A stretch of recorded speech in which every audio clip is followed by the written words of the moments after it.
All right, so we're back in the ranch, as they say. We're on Ted Vav Amud Bet, 2, 4, 6, 8, 10 lines in the bottom, and it's going to talk about glass and Tumah and Tara about glass and so forth. So I have a sheet I copied from the art scroll. Okay, it's two sides. I'm only going to do one side.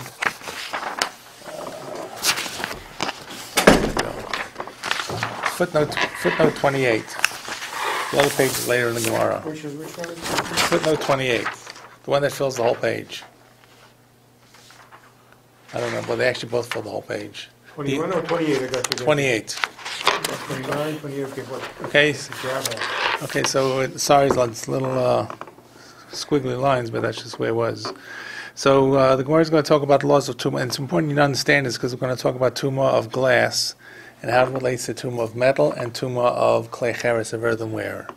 And glass is different, and it's similar to both of them. So it's kind of like in the middle. So you'll see some things are similar to earthenware, or I guess what we'd call them, like say china or clay, right? Glazed or clayware. And some of it's similar to metal, and that's because really it's not it's a different kind of process that is created, and it's more brittle, and at the same time it has certain different properties, but some similars. So I just want to read through it because it'll help us spell this out. When we come back to the Gemara, we'll see if it makes sense. So the Gemara talks about the laws of Tumah as it pertains to earthenware and metal articles, and considers whether the same laws apply to glassware, clay, zechuches. So here's a brief overview, and etc., etc., etc. Note that in regard to Tumah of articles, the germane points to consider are the material in which they are made, their function, and their shapes. In other words, whether it's shapes means whether it's flatware or it can hold something or something like that. So there are really two different parts here. The first one is about earthenware, about clay. Only in terms of earthenware, in terms of cheres, only hollowware, which are vessels which contain a cavity, such as a barrel or a bowl, are susceptible to Tumah. So in other words, flatware, like your forks and knives, which are not hollow, or a flat tray that doesn't have a rim, cannot be makabel Tumah. So in terms of cheres, is only going to be makabel Tumah. Your standard picture is some kind of jug, right? Some kind of bowl where the object or the utensil is able to hold something. But if I had like a flat piece of cheres, or I had even flatware such as we used to eat, would not be susceptible to Tumah. Furthermore, hollowware incurs Tumah only when the hollowware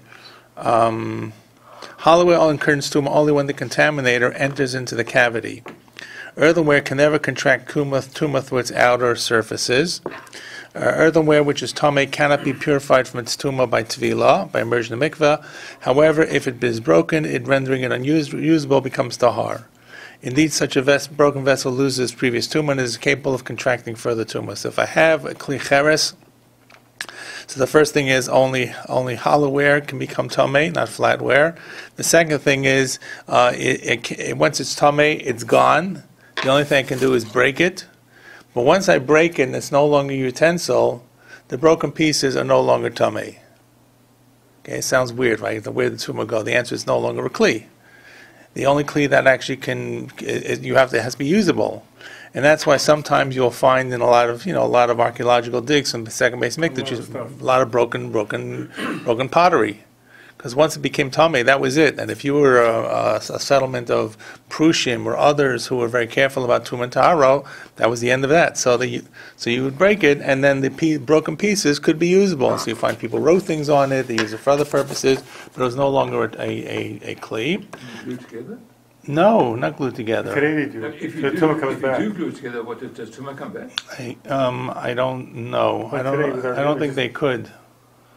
I don't think they could put it back together. I don't know.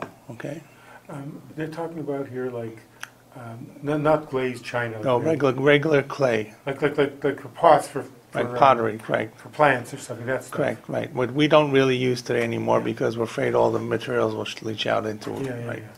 Okay. So So our glaze is really a machlokas, what it's really similar to. It's to some extent it's similar to clay cheres, some extent it's really similar to glass, some extent it's similar to metal, right? So we treat a lot of chumras, right? So in many cases we would say, unless it's hefsid meruba, for example, if you had an old set of china, you really don't normally kosher it. Okay, there are certain heterim if it's mamash a hefsid meruba, a very big loss. After a year, maybe you can, and so forth. But that's because we're not really quite sure what glazed is, because glazed is not the same thing. Pottery is very porous, so it has to deal with kashrus and so forth. In this case, we're really talking about tumah. We're not talking about kosher and non-kosher, right? So the law is a little bit different. So one thing we know about, therefore, about klei cheres is it's only if it can hold something. And second of all, you can't make it tar. You can't return it. And the third thing is you can break it, and then it's no longer a kli, and it becomes tahar. If you put it back together, I don't remember. I think it becomes tahar. That answers the question for the down. Yeah. Okay. Good. Now, next is marteches, metalware. So in terms of metalware, hollowware, and flatware, two utensils are susceptible to tumah. They incur tumah when the contaminator touches any part of the surface, inside or outside. Metalware can be purified by its tumah by tefillah. This is tumah, not kashrus, remember. Furthermore, if it becomes broken and unusable, it is tahar.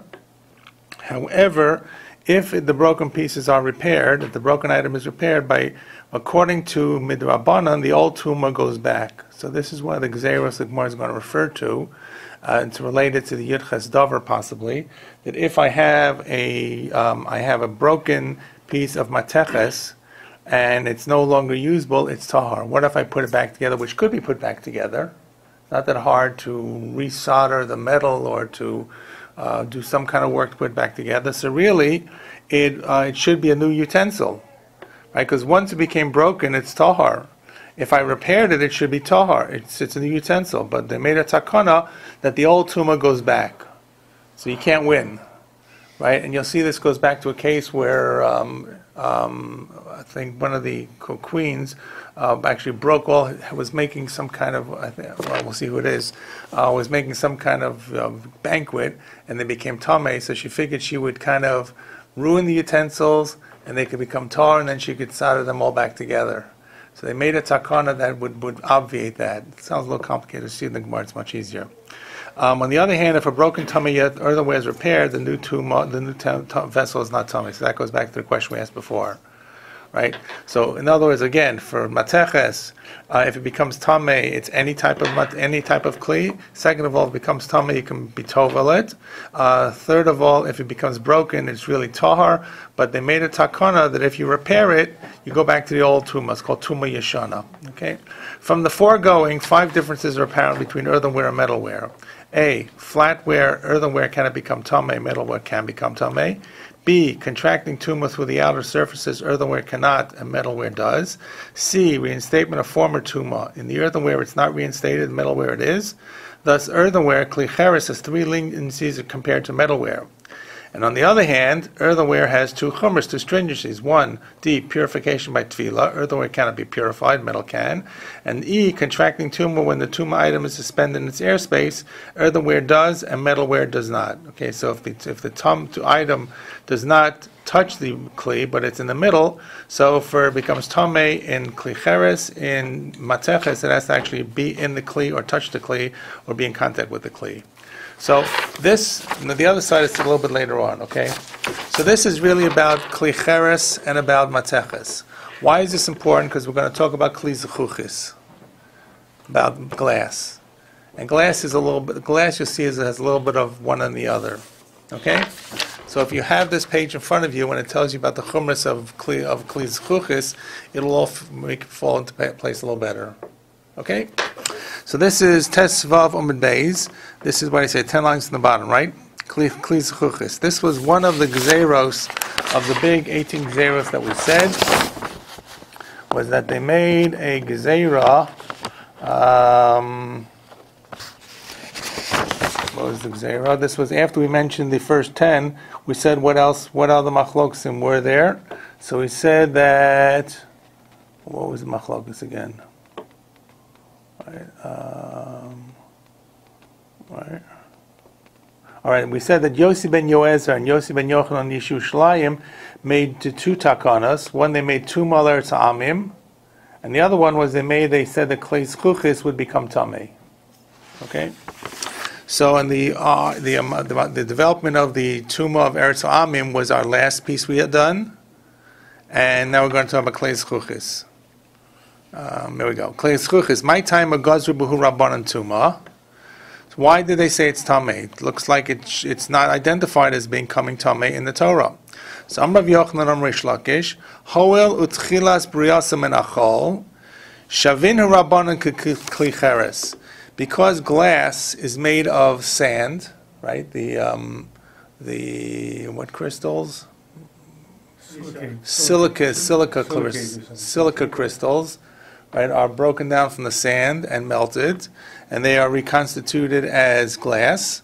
So because it comes from sand or earth, it looks like it's klicheres, like pottery, which is made from earth or from clay. So it looks similar. Because really, the only way that we know about Tuma is when Bnei Israel go to Midian, and they conquer these countries, and they talk about what to do with the items. The items, the klicheres, they have to break, and the klimateches, they're going to put through fire. Nowhere does it reference anything about klei zchuchis. They probably hadn't invented klei zchuchis at that point, or the countries were not adept at being able to create a high-quality glass, or there wasn't that much of it. But as things progress, and the Phoenicians develop it especially, you find that in the Greco-Roman world there is a lot of glass. So Chazal didn't know what to do with it. They said, well, it looks like it should be tar. It can't contract tumah. It wasn't identified as anything. So, it's like saying, what about aluminum? Should aluminum become tamei? Space-age materials, carbon fibers, right? These are things that Chazal didn't understand, right? It's very possible aluminum can't become tamei. Right? Because we're not careful about tumah today, but I'm saying this doesn't exist. Aluminum comes from sand also. Everything comes from sand, so does iron. Yeah, but I'm saying correct, but we're no longer making takanos. I'm just saying. We're no longer keeping tumah tahara. Yeah. So min haTorah clearly that didn't exist. Aluminum is a metal. Aluminum is a metal. Yeah, but it doesn't. But it's not in the Torah. It's not in the Torah. The metal that exists in the Torah is iron and copper. That's all. Anything else? Does iron exist in the Torah? 3,000 years Yeah. Yes, it does. Iron. Yeah. Yes. But the Iron Age only started, what, about 2,500 years ago was the Iron Age? So, gold and lead. Oh yeah, gold, silver too. Yeah, gold, silver. Gold and silver. Okay. Yeah, gold, silver. But aluminum does not. Aluminum Bronze. is a very recent invention, right? It may be bad for Alzheimer's, right? But aluminum pots, which are both very light and very strong, right? That's why it became a very important kind of product in the space age, because you could save a whole lot of weight, especially when they start sending people up in space or building things that required some kind of strength, like airplanes, right? And at the same time, it was very strong. But I don't know, it either wasn't derived or requires a much higher temperature than was available to be able to make aluminum. Aluminum was made of electricity. I forget now. They take this sand, they use electricity. You have to have electricity to make aluminum. Okay. That's what I remember. No, it's a specific mineral. You use something called bauxite. Bauxite, yeah, but you need electricity. I can't remember now. Yeah, but I think they use the bauxite. They use an arc furnace, so you need a lot of electricity. Electricity. So they only make aluminum where they have cheap electricity. That's what I remember. Okay. That's correct. So where they didn't have electricity, they surely didn't make it. Yeah, Okay. They didn't know about it. Okay, great. So therefore, zechuchis, which is the space-age material of the Greco-Roman world, or actually, it probably wasn't a space-age material because it's very fragile, right? The ancient glass was very fragile, but it was still utilitarian and still was nice and pretty and all that. So Chazal said, what are we going to do with it? Well, if we say that you can use it and it can't become tamei, we're afraid that people will say that klecheres, which is also made from some type of ground material, is also going to become tahar. So therefore, we're going to treat it like klecheres, and we made a gezerah. That's why Yossi ben Yoezer ish Tzreida and Yossi ben Yochanan ish Yerushalayim came along and made this gezerah. They're the prime movers, and identified with the gezerah about zechuchis becoming tamei min dirabanan. Okay, because it looks similar to klecheres. So Gemara says, El me'ata, if you're going to tell me it's like klecheres, lo tehei lahem tara b'mikvah. Right? If you tell me the glass is going to become the reason we say glass is tamei is because we look similar to cheres, and if we say it's tar, people will come to use cheres and not consider it tamei. So then it should be similar to cheres. And what did cheres say? And this goes back to the sheet that I gave you, is when a kli cheres earthenware becomes tamei, you can't ever make it tahar. You can't put it in the mikveh. Mikveh doesn't do anything. So that should be the same thing for glass, for klei chuchis. Alamatnan, however, we learned in the Mishnah in Masechet Mikvos, v'elu chotesim b'kelim. The following materials will create a chatzitza. You know what a chatzitza is? Right, a separation. So as chatzitza applies, if you go to the mikveh and you have a separation, let's say you have something like, I don't know, ring. There's a good example. When you wash your hands, you take your ring off. Shouldn't be a chatzitza. Woman goes to the mikveh. If you go to the mikveh on Erev Rosh Hashanah, Erev Yom Kippur, and so forth and so on. So there shouldn't be a chatzitza that will intersperse between it. And the halachas of chatzitza are actually very, very complicated, right? Especially for women who the halachas of nida are really min Torah in certain cases, right? So a question, for example, comes up about what if you're having a root canal and they put in a temporary kind of filling, a temporary stopping, or temporary stitches of something that actually you're not concerned about, you don't care about, is not going to be a chatzitza. So, for example, if you have a filling in your mouth, according to most opinions, it's not considered a chatzitza. Because it's permanent. Because it's permanent, because it's like batal. Even though according to briskers, they don't believe in that. Okay, they don't believe in fillings. They feel it is a chatzitza, especially for the women. Okay, But you can't. But people have rotten teeth. The answer is yeah. Okay, the answer is yeah. Okay. Not you and me. Sarcastic question. Okay, you got the serious answer. Okay. So, but you can think of certain examples where this would come up, right? For example, a person has a cast and they can't get the cast wet. I'm not sure of modern casts and so forth. So as a result, when you have a utensil of klis chuchis, if you had a chatzitza of zephes and more, zephes is like, I think, tar. What do they translate, tar? And more is some other kind of material. Pitch or musk, okay?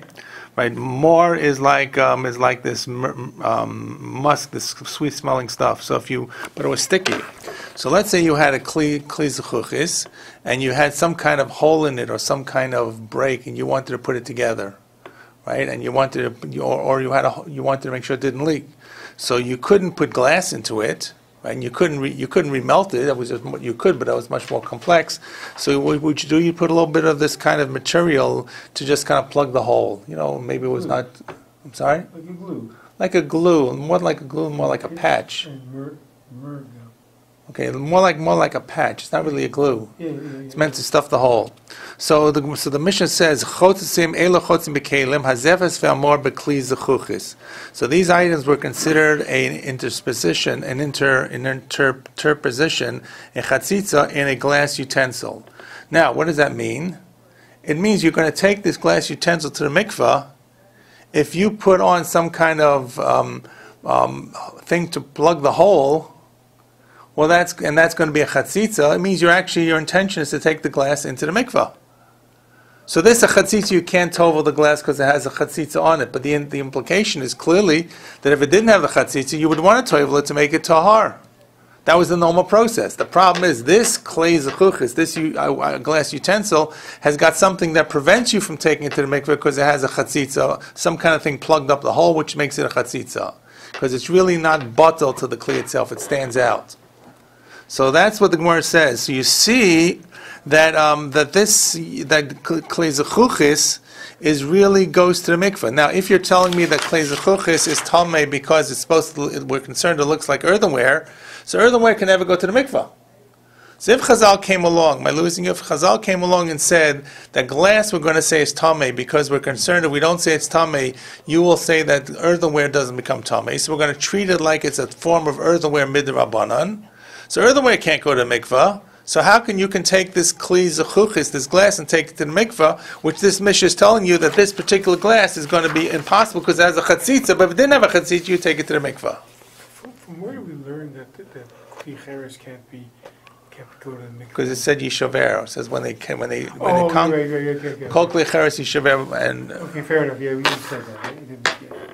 so the Gemara says, why can you take it to the mikveh to make a tar if it's supposed to mimic on a rabbinic level Klei Cheres, earthenware? So the Gemara says Hachav Mayaskinan Kagon Shenikvu V'Heitif L'Tochon Aver. So the case we're talking about is where, not that it was broken in trying to patch it or you put some kind of overlay on it, but exactly what I said, there was a hole, and the hole made the clay zechuchis unusable. You wanted to use it as a goblet, but guess what? You have a 1/4-inch hole in the bottom of the glass. So what are you going to do? So you plug it. Now, what makes this utensil actually work? What makes the utensil work? Let's go back. I have this goblet. Without plugging the hole, can I use it? No, because the liquid would go right through. So I plug it up. So Rabbi Meir has the opinion that says, whatever causes the utensil to become usable gives the identity to the actual utensil. It's like, yeah. So therefore, even though I have this utensil, 99% of it is whole, and I got one little piece where I have a 1/4-inch plug that's made of aver, which is lead, which is metal, I no longer consider it now a glass utensil. What do I consider it? I consider it a lead utensil that simply is expanded into glass. Okay, so that's the Gemara says. So they put in. We read the Mishnah. It said zephus and more, but it's in other words one of these items was meant to plug up the hole. Rabbi Meir here, and it follows a very unique opinion of Rabbi Meir de Omar. Hakol holech achar hamamid. Mamid means whatever lets it stand. Okay, whatever causes it to become usable gives the identity to the rest of it. So this is no longer being considered a glass utensil. It's now being considered a aver, a lead utensil. It's being considered a some kind of metal utensil. The Tanya, kleis chuches shenikvu nikvo v'hetiv l'tochan aver. Rav Shimon ben Gamliel, Rabbi Meir mitami v'chachamim mitarim. So there's a machlokas Rabbi Meir and the chachamim whether this is tamei and tahar. Rabbi Meir says it's tamei because this glass utensil that has the metal plugging it, the metal is a ma'amid. It causes it to be whole. Rabbi the chachamim say no, it's tahar. Exactly as we said, that would be considered kleis chuchis was not going to go to the mikvah. Okay, elamayata. So the Gemara says if that's the case, and we're saying therefore still that it's considered like a klei cheres, and we just deflected one question. Lo litmu migabon. Okay, they should not become tahar. Migabon is on the outside. Alam etnan.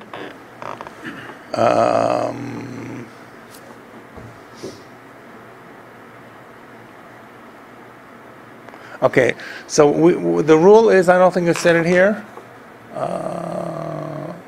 Right, back in the earthenware, earthenware incurs tumah only when the contaminator enters into the cavity. Earthenware can never contract tumah through the outer surface. So if, in other words, let's say that I have, I'm trying to think of an example. Let's say I have a kli. Can I make a picture here? Right. Okay, here's a good picture. Yeah. A bowl or something. I'm sorry? A bowl. A bowl. It's actually not a bowl. It's actually a big bowl. Right. Okay. Let's look at the diagram on the bottom. The one for Mr. Richter. Okay. Look at the diagram on the bottom, which shows you different types of pots and pans. Okay. This is a stemware. The first picture is stemware that's upside down. Okay, so consider it to be like this, except the upside down part is going to play a role. So the outside of this is called gabon. The outside of the stemware that's upside down, and then you have on top of that. You have achorehem, which achore means really in the back. In this case, it's the hollowed out part of the inside. Okay?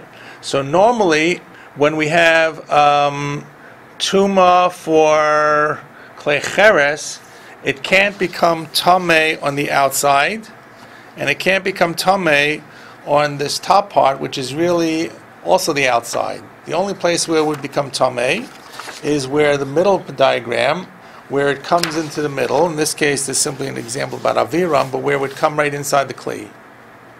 Am I making sense? Mm-hmm. So what we're saying there, if this Kli Cheres is supposed to be similar to, if the Kli Zchuch is supposed to be similar to Kli Cheres, so how come it is that it's not going to be similar to Kli Cheres when it comes to the outside and the underside of what the Kli is? And that's what the Gemara is going to be asking. So if it's similar, Elamayata, going to the Tet Zayin on top, Loli Tami Mi Gabon. It shouldn't become Tameh on this Gabon is the bottom, the hollowed out inside stem of this goblet. Alamatnan. However, we have on Mishnah Masechet Kelim, Klei Cheres, Klei Neser, Tumasam Shaveh, that earthenware and Neser is some kind of, is natron, is some kind of earth that... Nitron is the use for mummies. Nitron was to use, I believe, nitron was a cleaner. Yeah, salt and something else. They used to use it for mummies to extract the water from the body. Okay, but it was also, so you said it's not, Neser was also some kind of... some kind of salt cleaner. Salt, apparently they made... Sodium carbonate. Okay, so they made some kind of utensil for it. Okay, sodium carbonate is baking soda, isn't it? Yeah. Washing soda, baking soda. So how could you make a utensil from this? I guess if you had dry material, you could make a utensil from sodium bicarbonate. I guess could you be like a utensil of Tums? Is Tums sodium? No. What's sodium bicarbonate is Tums. Sodium carbonate, you said? It says sodium carbonate. Carbonate soda is what? Maybe washing soda. It's washing soda. Okay, so I'm not right? sure. It's a cleanser. They talk about using that in terms of a cleanser in the days of Talmud. Current form of sodium carbonate. Okay. So what's it? Natron is a naturally. Form of sodium carbonate. I thought it was salt. But whatever it I is, thought it was both. What is limestone? Calcium carbonate. okay. I learned something. Bottom line is, this is some kind of utensil that was formed of this sodium carbonate. Okay. I don't know what that is. Yeah, it's like a powder. Maybe not. Maybe Well, it's not obviously the powder came from some kind of solid, so they Yeah, hollowed it correct, out and they correct, built fair it. enough, Okay. So anyway, this Mishnah says that you have earthenware, which we know what it is, Klei Neser, which is the sodium carbonate, Tumasam Shava, the same kind of tumor, which is mitamin u'mitamin me'aviram u'mitamin me'achoreihem. That these two things will be mitame when they're inside the avir, the middle of it. In other words, that's the middle picture that shows you have something tameh coming into the middle of the pot and it doesn't touch them. It's suspended in the middle. That will work for Kli Cheres and Kli Neser.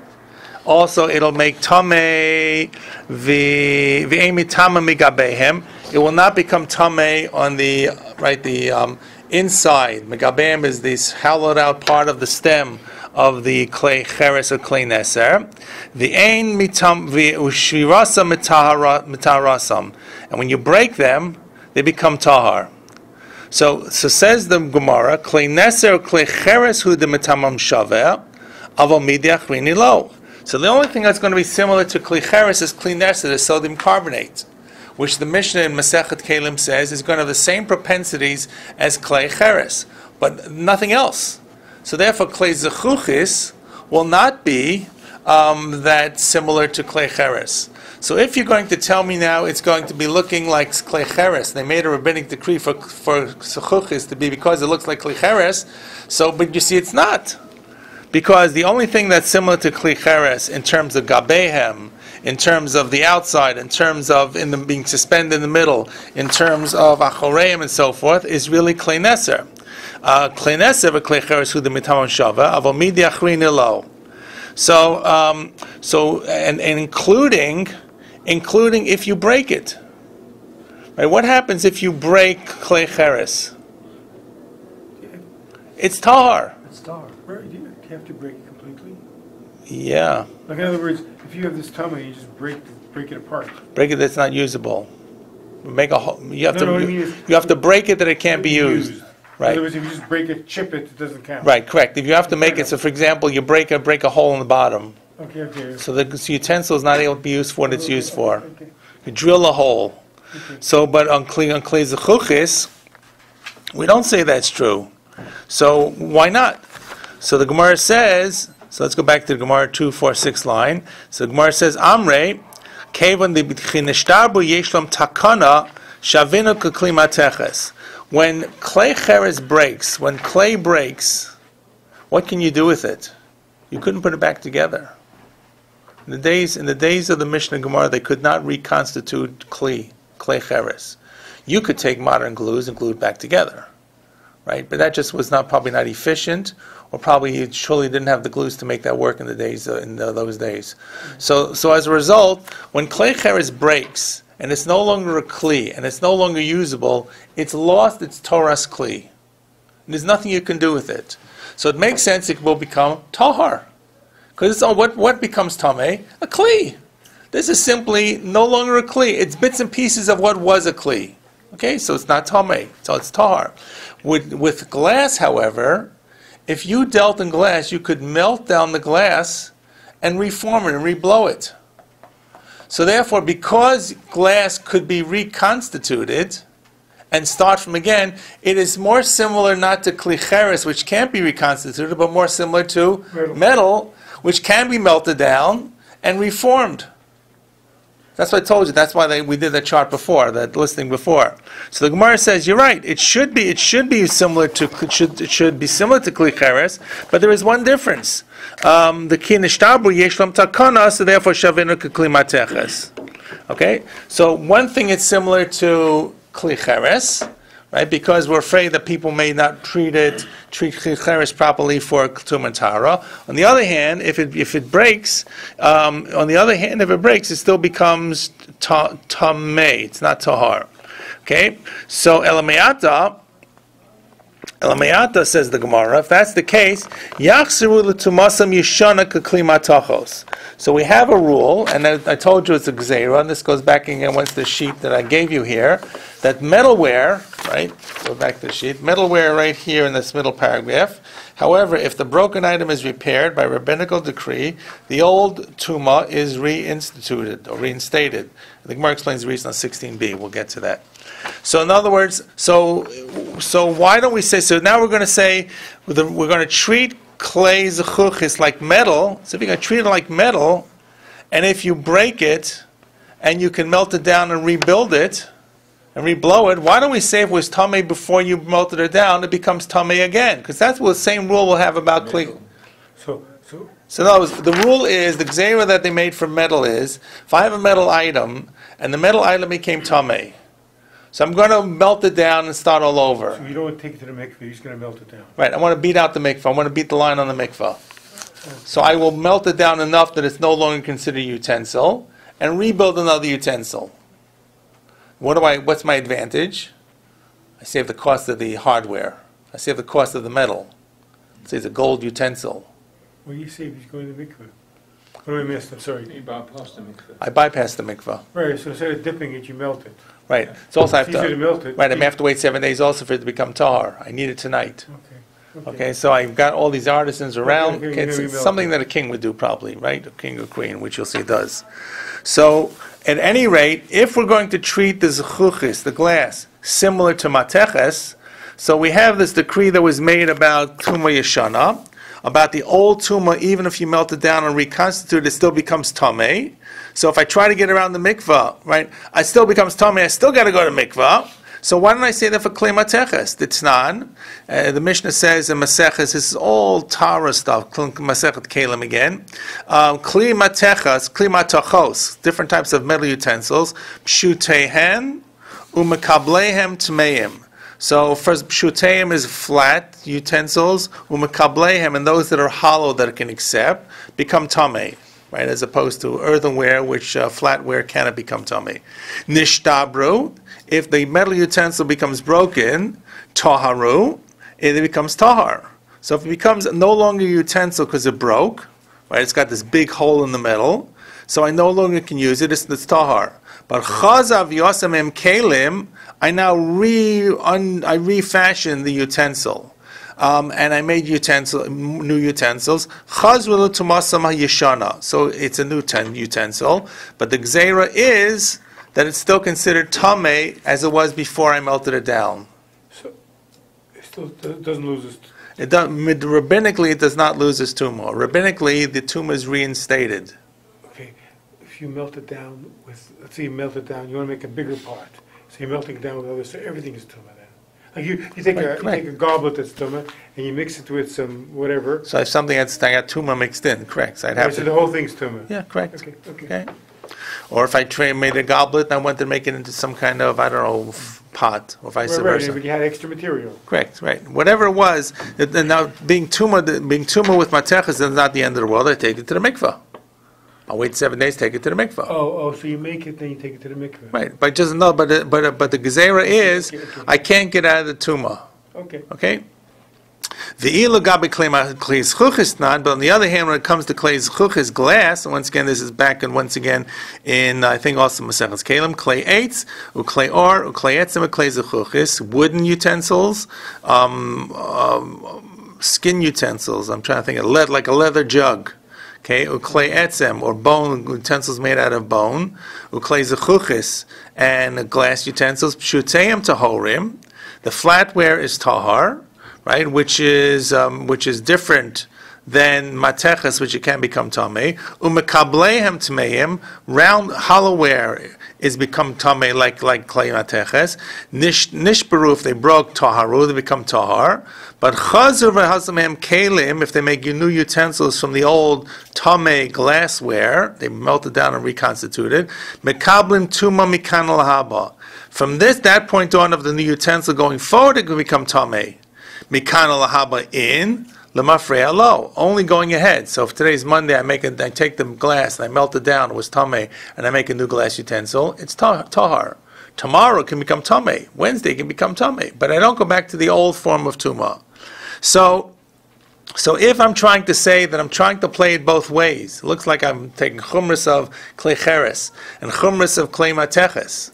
So if I built this gzeira for klei mateches that says tuma yeshana is going to go back, and even if I melt and reconstitute the metalware, I should say the same thing for glassware, but I don't. So the answer is, and the Gemara, I'll read in the Gemara in a moment, the difference is the reinstating of the old tuma itself is only a rabbinic decree. In other words, really min haTorah, if I have metalware, and it became tamei, and then I melted it down, and then I rebuilt it. It's a new utensil. So it should become tamei. Chazal came along and made a decree from Mateches that if I rebuild it, and it was tamei when I started, it goes, the old tumah still attaches itself to the new kli. Am I making sense? I haven't told you why yet. But that's the Drabanan. And now I'm saying a Drabanan, I want to make a comparison between kleis chuchis to the chumras of metal and the chumras of clay cheres. But that's only when I want to compare them on a deraisa level. I don't want to say rabbinically, I'm going to make a comparison now to metal, to a rabbinic decree that's on the metal. That's already too far-fetched. It's like two drabanans. So the Gemara says, tumas klis chuchis drabanan, v'tuma yeshana drabanan. The whole tumah of klei zechuchis that I say it's going to be like a klei mateches is only drabanan. The whole thing that zechuchis can become tamei is only drabanan, because min haTorah we have no idea. We assume that klei zechuchis is really tahar. What's the reason we said that klei zechuchis would become tamei? Because we're afraid people would confuse that from sand to dirt to clay, and they would say that one is the same as the other. But that's only a rabbinic decree. And Tuma Yeshana, the fact that a metal utensil that was melted and reconstituted becomes tamei, reinstates the old Tuma, it's also drabanan. So, but Tuma Doraisa Achitu Rabarabanan, Tuma Betuma. When it comes to a Doraisa level Tuma, they compared the Tuma of the Tuma of one Tuma to another Tuma. Drabanan lo Achitu lo Rabanan Tuma. Okay? So they didn't compare the tuma to each other that far when I'm dealing with one rabbinic to another rabbinic. So a rabbinic to a doraisa they would compare, a rabbinic to a rabbinic they would not compare. So therefore, kli mateches that's reconstituted is going to become tamei again. Kli zchuchis, glassware, will not become tamei again. A little complicated. Everybody still with me? Mostly? Not sure. Okay. Okay. Okay, so one more piece, and then will tell you the story about clay zechuchis, about the Tumah Yeshana. Okay, one more difference between the two. The Gemara says pshutehem mihu l'tamei. So we said with earthenware, flatware is going to become tahar, but with mateches, flatware will become tamei. So we said we didn't want to say that clay zchuchis will become tuma yeshana. We don't want to reinstitute the old clay tuma, but we should say that for glassware, even flat glassware should become tamei, like metal flatware becomes tamei. And we don't say that. The only type of glassware that becomes tamei is something like a stemware, or something like a bowl that can hold something. So the Gemara says, Pshutehem, 3 lines in the bottom, Miha l'tamei, the Pshute klei matachos, the raisaninho. A flatware that's made of metal, min haTorah becomes tamei.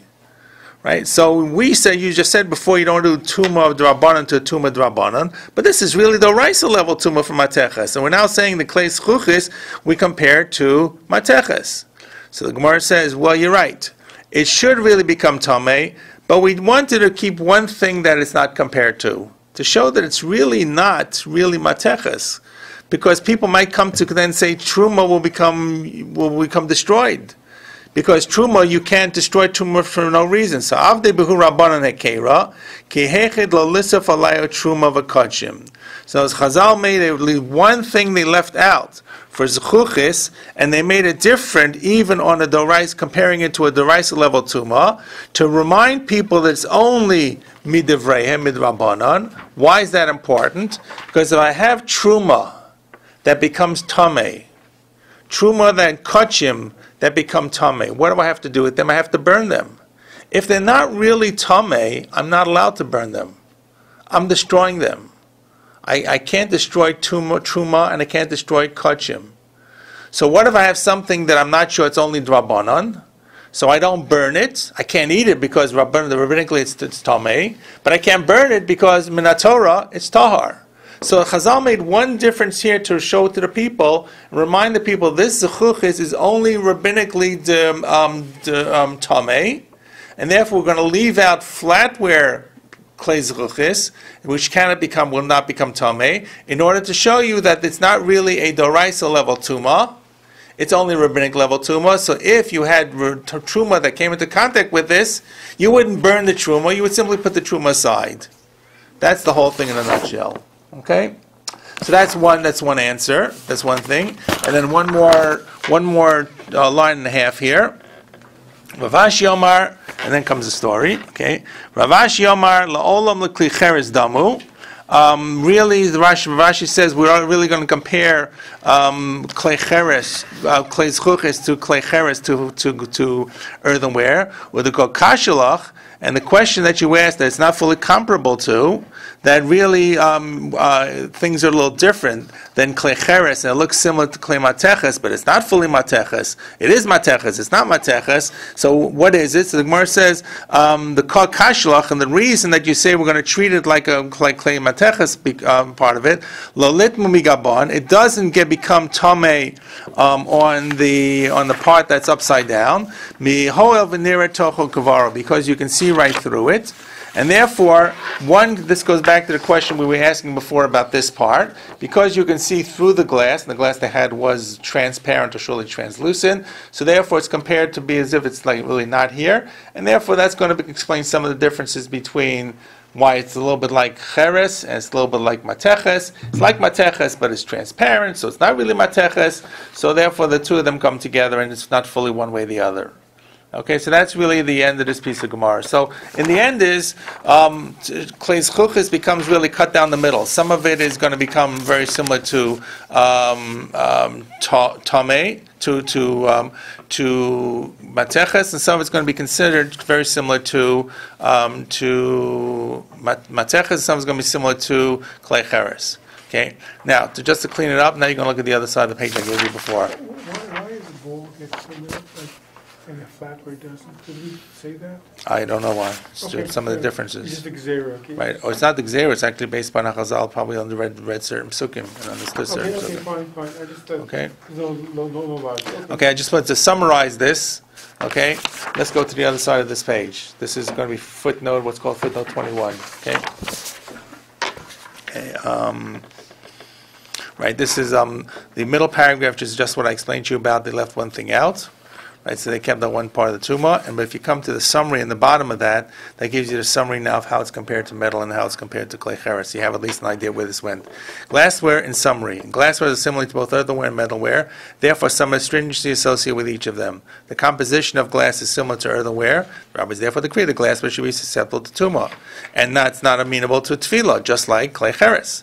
Due to its similar to metal, however, it can contract tumah through the outer surface.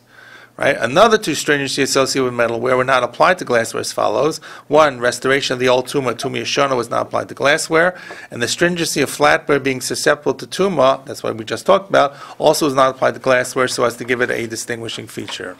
Okay, so in other words, the short is it's a little bit of both, right? And most of it is, and we give it a stringency, the chumras of both metal and in terms of glass, metal and in terms of clay cheres, in terms of the laws of tumah and tahara.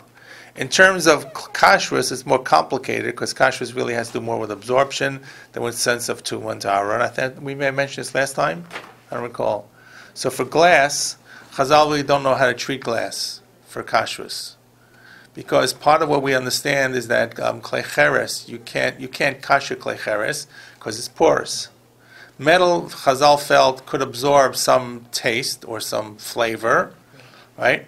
But you could expunge that by subjecting it to the same level of heat. Even though metal itself is somewhat impervious, right? It's solid, right? The bonds are much stronger, which is why metal is stronger. But nonetheless, it can absorb some of the taste. I don't know how to fully explain it, except sometimes you have a pot that you've used, and if it has a strong kind of food that's been in it, even if you've cleaned the pot, you come the next day and you say, I still smell the onions. Right? Where are the onions? The onions were washed out, right? With detergent washed them out. There are no onions, but somehow there's something that's there. In terms of glass, it's less clear, right? Because glass is so smooth that Chazal considered it really to be able to not absorb at all. There was no absorption key to get into, or no absorption way for it to latch onto it, because it was considered so smooth. The other part, of course, is glass you really couldn't heat up. Right. I think we may have mentioned once about Pyrex, which Pyrex has metal built in. That's what I remember mentioning, correct? But that's a little bit different than all of this about tumah and tahara. But to some extent, when we're dealing with glass, because glass does not have a real, Chazal really did not know how to deal with this, because they compared it once again to metal and to earthenware. So we usually, with glass, we can kasher if it's glass that's used cold, right? This is about every 3 days. Every day you change it over 3 days. But otherwise, you really would not be able to kasher in terms of glass, Pyrex, for example, right? Correct. Right. One of the questions that comes up, for example, for Pesach is about these Corningware stoves. Right? Can you kasher the stovetop? Because stovetops. It's really because you really can't kasher it, and B, if you could kasher it, you probably would crack it. So practically, you're never going to be able to really subject it to the heat it would need to make it kosher. Is that what it is? Pyrex, those ceramic tops? I have no idea. don't know, something like that. Okay. Whatever it is, you're going to put very hot stuff, you're going to break it. You definitely will break it. Yeah. Okay. Okay? So far, so good. We got time for the story?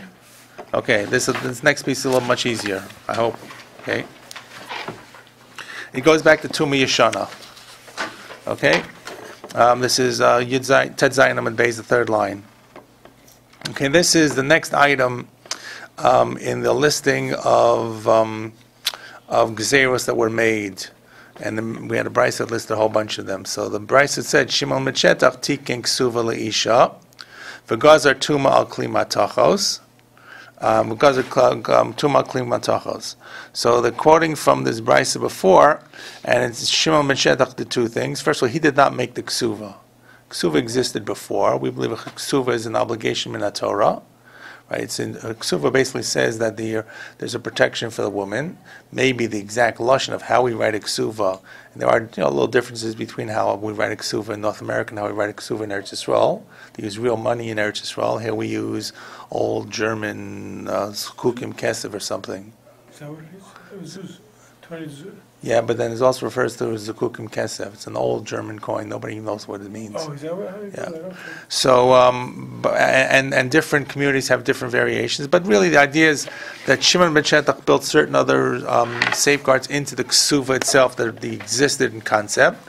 And then, also it says, and he made a gzeira, and this is really unusual because it makes no sense. He made tuma al klei matachos. He declared tuma for metal. Now, metal is it's not really a rabbinic decree. Metal it's a Torah decree, right? It goes back to the story of the when they captured the utensils from the Midianites and the Moabites.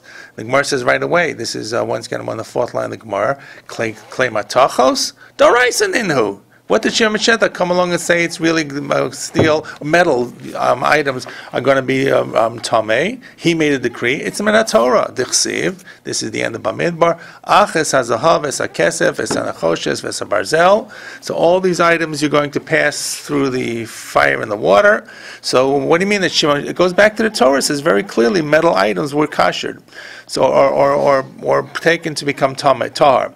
So Gemara says, "Lo nishtracha el tuma yeshana." The gzeira of Shimon ben Shetach was not about saying that metal would become tamei, but exactly what we just explained about this tuma yeshana. What's tuma yeshana?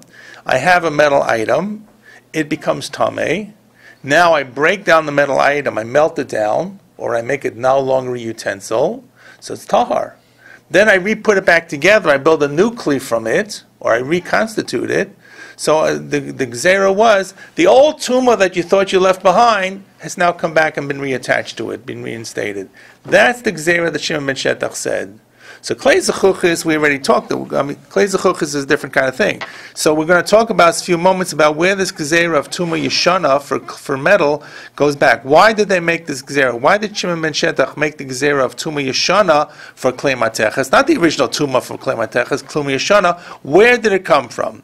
The Amar Rav Yehuda Amar Rav, and here's the story. Maisa b'Shlom Tzion Amalka. We have Shel Tzion. This should be Shlom Tzion. So this is who was somehow related to Shimon ben Shetach. She'asta mishte livna. She made some kind of feast, maybe a birthday party for her son. But v'nitmu kol keleha, and all her utensils became tamei. All this fancy metal and glass and everything became tamei. So what did she want to do? So she needed to get them redone in a quick time. So she shivrasam, she broke them, unasanatam letzoreif, and she gave them to the silversmith, the metalsmith.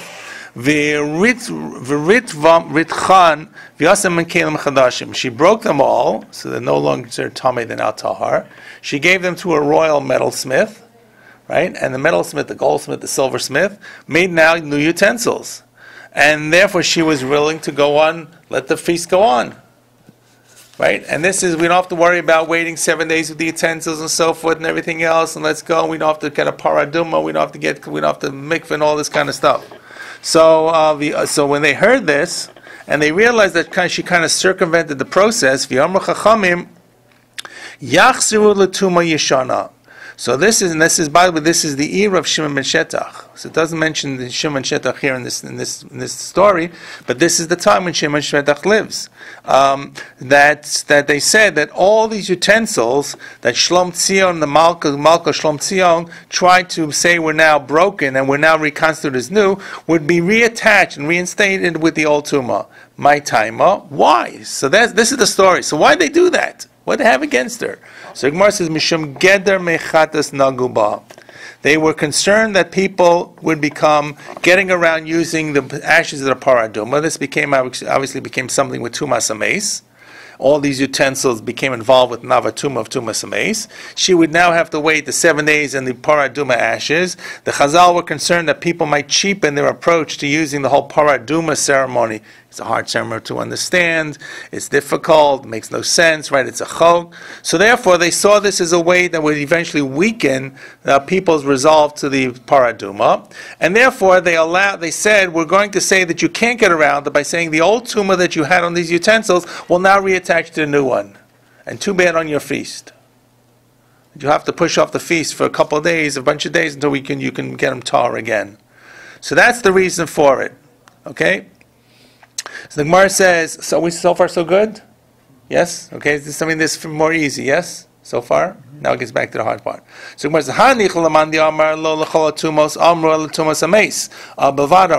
there's a machlokas when Chazal said, or when Shimon ben Shetach, the Chachamim said, that the utensils that were tamei, which were now reconstituted as new, become what we call tuma yeshana, the old tumah. Which kind of tumah does that apply to? Does that apply to any kind of tumah that they had, or only if they became tamei from tuma sameis, which would require paraduma? Right? Normally, if you become tamei from a sheretz, you don't need paraduma. Right? Normally, become 1 day, I think, right? Yeah, it's 1 day, right? So if you say that, the only tumah that they were concerned about was tumah sameis, that's when they reconstituted tumah yeshana. So I understand that makes sense. Shapir, amru shapir. But we say any type of tumah that existed before, even some very low level of tumah, becomes reattached to these newly reconstituted vessels that were originally tamei that now became tar because they were broken down. Ma'ikal amemar. Right? So what kind of gzeira are they worried about people going to cheapen the paraduma? There's all kinds of other tumas that are being included as well. So Amar Abaye, Abaye said there were two others, another concern that they had. Gzeira, Shema lo yikaveno b'kdei taraso. Okay, so the Abaye says the gzeira that Shimon ben Shetach, the Chachamim made, where they were concerned that people would not break the utensils far enough to make them not usable.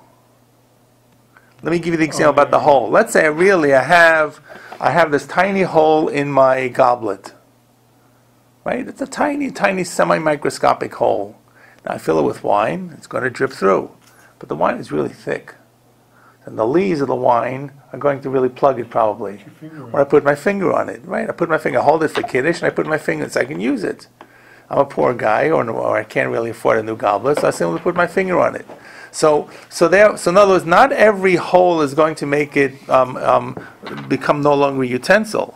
What if I make a hole that's too small? So really, Chazal were concerned, really it should become tahar, but Chazal were concerned that people wouldn't make the utensils broken down enough to remove them from Torah's kli. Let's say I have think of it this way, I have a kli, it's made of metal, I don't know, I remember we had a goblet, and the kids got a hold of it, one of the babies got a hold of it, and went right? And we eventually, I think we probably gave it to a silversmith and sold the scrap because it was just out of shape. But you consider if the kid kept working at it, right, it eventually would become nothing. So is that a kli or not a kli? And the answer is it probably still is a kli. It's not very appetizing and presentable because it's been banged out of shape. What if I kind of put a bigger hole, a scratch, or broken in half?